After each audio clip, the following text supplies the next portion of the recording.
It was one of the happiest moments of his life, a state championship. You just have the biggest smile on your face, you can't stop smiling, you just running around getting everybody a hug. But 3 months later, Riley Cully felt a lump below his ribs and a tumor was discovered, cancer. Ewing's sarcoma, an extremely rare form of bone cancer. I just lost it.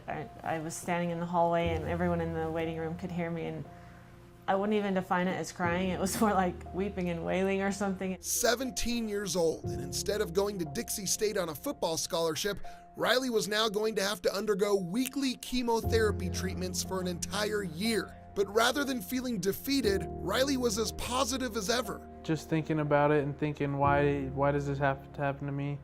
Thinking if it had to happen to anyone else, I'd take it every day of the week.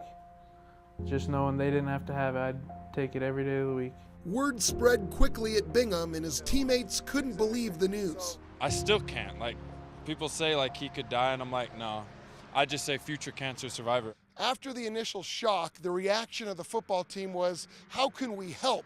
Well, they decided to hold a massive clothing drive this Saturday. They're going to try to fill 4 or 5 of these trucks, with all the proceeds going to Riley. Even with their insurance, it's probably going to be in debt over $100,000. And you know what, when we heard that, it was like, all right, we got to do something. Knowing his team, his school, and his entire community are behind him has made a world of difference. It means a lot to me knowing that this many people care. It's like, I don't know half of you, but the fact that you're willing to come out and do stuff for me is amazing. Being on the reciprocating end of this has just really made me realize how many good people there are in this world. Riley hopes to play football again. He knows this next year will be the toughest of his life, but with all this love and support, he plans on doing what he's done his entire career at Bingham, win. We don't know why this happened to you, but you got a chance to really go out there and show what fighting is all about. I don't look at it like a wall.